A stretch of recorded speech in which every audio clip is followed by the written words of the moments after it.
Hi friends, this is Bani and welcome to my channel. বন্ধুরা, আজকে আমি তোমাদের জন্য একটা ইম্পর্টেন্ট টপিক নিয়ে এসেছি। আজকে আমরা দেখব near to আর nearby এর ব্যবহার। আমরা প্রায় সেন্টেন্সে এই দুটোর ব্যবহার নিয়ে কনফিউজড হয়ে যাই। আমরা প্রায় বলে থাকি আমার বাড়ি স্টেশনের কাছে, আমার বাড়িটা এয়ারপোর্টের কাছে। আবার প্রায় বলে থাকি আমি কাছে একটা বাজারে গিয়েছিলাম, আমি এটা কাছাকাছি একটা বাজার থেকে কিনেছিলাম।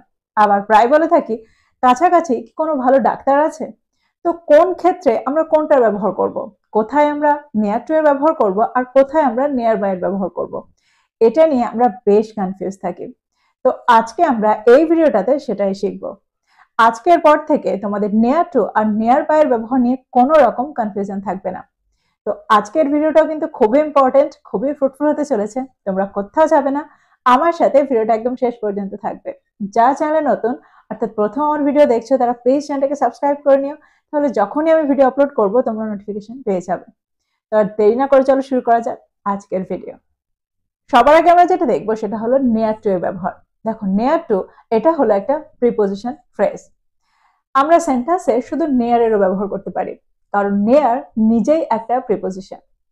সেন্টেন্সে যখন আমরা নিয়ার টু এর ব্যবহার করি তখন সেন্টেন্সটা একটু ফর্মাল হয়ে যায়, কিন্তু প্রতিদিনের কনভারসেশনে, ডেইলি কনভারসেশনে আমরা শুধু নিয়ার এর ব্যবহার করতে পারি। দেখো ব্রিটিশ ইংলিশে আমরা নিয়ার টু এর ব্যবহার পাই, কিন্তু আমেরিকান ইংলিশে আমরা শুধু নিয়ার এর ব্যবহার পাই। একটা জিনিস তোমরা এখানে মনে রাখবে, আমরা যখন সেন্টেন্সে নিয়ার বা নিয়ার টু এর ব্যবহার করব তারপরে আমরা একটা নাউন বা প্রোনাউনের ব্যবহার করে থাকি। সেই নাউনটা একটা প্লেস হতে পারে, একটা পার্সন হতে পারে বা একটা থিং হতে পারে। সেন্টেন্স দেখো, সেন্টেন্সের মধ্যে দিয়ে তোমরা আরো ভালো করে বুঝতে পারবে। আমি দমদম এয়ারপোর্টের কাছে থাকি, I live near Dum Dum airport. I live near Dum Airport. আমরা এটাও বলতে পারি I live near to Dum Airport. Both are correct. আরেকটা এক্সাম্পল দেখো, যদি আমি বলি তার অফিসটা আমার বাড়ির কাছে, his office is near to my house. His office is near to my house. বা আমরা এটাও বলতে পারি his office is near my house. যদি আমি বলি বাস স্টপটি হাসপাতালের কাছে, সেন্টেন্সটা কি হবে? The bus stop is near the hospital. The bus stop is near the hospital. বা আমরা এটাও বলতে পারি the bus stop is near to the hospital. আরেকটা এক্সাম্পল দেখো, যদি আমি বলি এটিএমটা পোস্ট অফিসের কাছে আছে, সেন্টেন্সটা কি হবে? The ATM is near the post office. The ATM is near the post office. বা the ATM is near to the post office. একটা জিনিস তোমরা এখানে লক্ষ্য করো, আমরা near to এর পরে একটা নাউনের ব্যবহার সব সময় করছি। যদি আমি বলি দোকানটার কাছে একটা পেট্রোল পাম্প আছে, there is a petrol pump near the shop. There is a petrol pump near the shop. বা there is a petrol pump near to the shop. এবার যদি আমি বলি কুকুরটা দরজার কাছে ঘুমাচ্ছিল, সেন্টেন্সটা কি হবে? The dog was sleeping near the door. The dog was sleeping near the door. বা the dog was sleeping near to the door. লাইব্রেরিটা স্কুলের কাছে, স্কুলটার কাছে, the library is near to the school.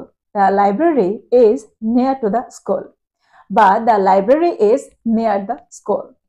তো এক্সাম্পলগুলোর মধ্যে দিয়ে আমার মনে হয় তোমরা বুঝতে পারলে সেন্টেন্সে আমরা near to কে কিভাবে ব্যবহার করছি, আর সেন্টেন্সে কখন আমরা near আর কখন আমরা near to কে ব্যবহার করব। দেখো যখন আমরা প্রতিদিনের কনভারসেশনে, ডেইলি কনভারসেশনে এরকম সেন্টেন্সের ব্যবহার করব তখন আমরা শুধু near এর ব্যবহারই করতে পারি, কিন্তু সেন্টেন্সটাকে যদি আমরা একটু ফর্মাল রাখতে চাই তাহলে আমরা near to এর ব্যবহার সেন্টেন্সে করব। এবার আমরা দেখব near by এর ব্যবহার। সেন্টেন্সে আমরা near by কে কখন ব্যবহার করে থাকি। দেখো near by এর ব্যবহারটা কিন্তু near to এর মতো নয়। সেন্টেন্সে আমরা near by কে দুভাবে ব্যবহার করে থাকি, as an adjective R as an adverb. সেন্টেন্সে আমরা কখনো অ্যাডভার্ব হিসেবে near by কে ব্যবহার করে থাকি আর কখনো অ্যাডজেক্টিভ হিসেবে near by কে ব্যবহার করে থাকি। সবার আগে আমরা দেখব অ্যাডভার্ব হিসেবে সেন্টেন্সে আমরা near by কে কি করে ব্যবহার করছি। দেখো অ্যাডভার্ব হলো ওই ওয়ার্ডটা যে ওয়ার্ডটা ভার্বকে ডেসক্রাইব করে। তো সেন্টেন্সে যখন near by একটা ভার্বকে ডেসক্রাইব করবে তখন আমরা সেন্টেন্সে এটাকে একটা অ্যাডভার্ব হিসেবে কনসিডার করব। সেন্টেন্স দেখো, সেন্টেন্সে আমরা near by কে একটা অ্যাডভার্ব হিসেবে কি করে ব্যবহার করছি। যদি আমি বলি আমি কাছাকাছি থাকি, I live nearby. I live nearby. দেখো nearby এখানে এই ওয়ার্ডটা live থাকাকে ডেসক্রাইব করছে, আমি কোথায় থাকি, আমি কাছাকাছি থাকি। তো এই ওয়ার্ডটা একটা অ্যাডভার্ব হিসেবে সেন্টেন্সে কাজ করছে। আর একটা জিনিস তোমরা এখানে লক্ষ্য করো, আমরা এখানে নিয়ার বাই এর পরে কোনো নাউন বা কোনো প্রোনাউনের ব্যবহার করছি না। অর্থাৎ সেন্টেন্সে যখন নিয়ার বাই একটা অ্যাডভার্ব হিসেবে ব্যবহৃত হয়, তার পাশে আমরা কোনো নাউন বা কোনো প্রোনাউনের ব্যবহার করি না। আরো এক্সাম্পল দেখো, যদি আমি বলি কাছাকাছি কি কোনো ডাক্তার আছে, is there a doctor near by, is there a doctor near by. আরেকটা এক্সাম্পল দেখো, যদি আমি বলি দুর্ঘটনাটা কাছাকাছি কোথাও ঘটেছিল, সেন্টেন্সটা কি হবে? The accident happened somewhere near by, the accident happened somewhere near by. আরেকটা এক্সাম্পল দেখো, যদি আমি বলি সে সব সময় কাছাকাছি থাকে যখন আমার তাকে দরকার হয়, she is always nearby when I need her, she is always nearby when I need her। দেখো এই সেন্টেন্সটাতে আমরা দুটো ক্লজ পাচ্ছি। প্রথম ক্লজটাতে আছে she is always nearby, আর তার পরের ক্লজটাতে আছে I need her। আর এই দুটো ক্লজকে কানেক্ট করছে when। এখানে when একটা কানেক্টরের কাজ করছে। তো প্রথম ক্লজটাতে আমরা ব্যবহার করেছি নিয়ার বাই, তারপরে আমরা কিন্তু কোনো নাউন বা কোনো প্রোনাউনের ব্যবহার করিনি। এটা একটা সম্পূর্ণ ক্লজ। আমরা প্রায় বলে থাকি কাছাকাছি কি কোনো এটিএম আছে বা কাছাকাছি কি কোনো ব্যাংক আছে, সেন্টেন্সটা কি হবে? Is there a bank near by, is there a bank near by. কাছাকাছি কি কোনো স্কুল আছে, is there a school near by. তোমরা বুঝতে পারছো এই ধরনের সেন্টেন্স আমরা কিভাবে তৈরি করছি।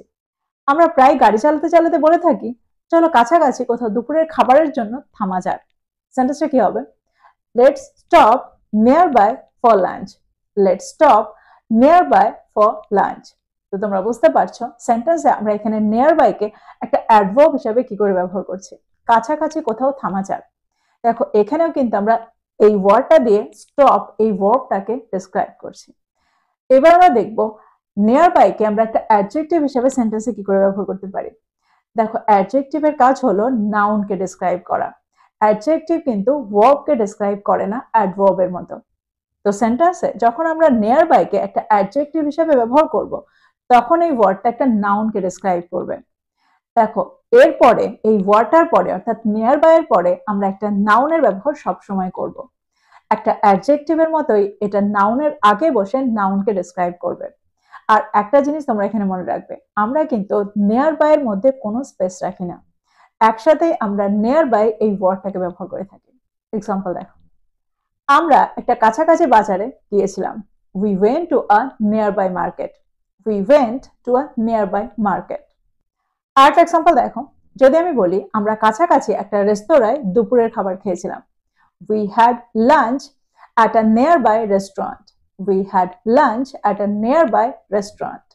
দেখো নিয়ারবাই এর পরে আমরা কিন্তু এখানে একটা নাউনের ব্যবহার করেছি, রেস্টুরেন্টের ব্যবহার করেছি, কাছাকাছি কোনো রেস্টুরেন্ট। দেখো এখানে এই ওয়ার্ডটা নিয়ার বাই একটা নাউনকে ডেসক্রাইব করছে। আরেকটা এক্সাম্পল দেখো, যদি আমি বলি সে কাছাকাছি একটা স্কুলে পড়ে, she studies in a nearby school, she studies in a nearby school। দেখো এখানে আমরা নিয়ারবাই স্কুল বলেছি, অর্থাৎ এখানে আমরা নিয়ারবাই এর পরে একটা নাউনের ব্যবহার করেছি। স্কুল এখানে হলো একটা নাউন, স্কুলটা কোথায়? কাছাকাছি।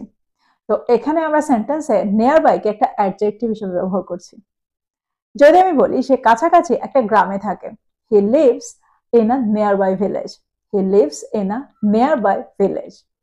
বাচ্চারা কাছাকাছি একটা পার্কে খেলা করছে, children are playing in a nearby park, children are playing in a nearby park. আরেকটা এক্সাম্পল দেখো, আমি কাছাকাছি একটা বাস স্টপে অপেক্ষা করেছিলাম, I waited at a nearby bus stop, I waited at a nearby bus stop। তো তোমরা বুঝতে পারছো সেন্টেন্সে আমরা এখানে একটা অ্যাডজেক্টিভ হিসেবে কি করে নিয়ার বাইকে ব্যবহার করছি। তো এই ছিল নিয়ার বাই এর ব্যবহার। আমার মনে হয় তিনটে ব্যবহারই তোমরা বুঝতে পারলে। সেন্টেন্সে আমরা কখন নিয়ার, নিয়ার বাই আর নিয়ার টু কে ব্যবহার করছি। দেখো নিয়ার আর নিয়ার টু এর ব্যবহার একই। সেন্টেন্সে আমরা যে অর্থে নিয়ারকে ব্যবহার করছি ঠিক একই অর্থে আমরা নিয়ার টু কে ব্যবহার করছি। যখন সেন্টেন্সটা একটু ফর্মাল থাকছে তখন আমরা নিয়ার টু কে ব্যবহার করি, আর ব্রিটিশ ইংলিশে ব্রিটিশ অ্যাকসেন্টে আমরা নিয়ার টু কে ব্যবহার করে থাকি।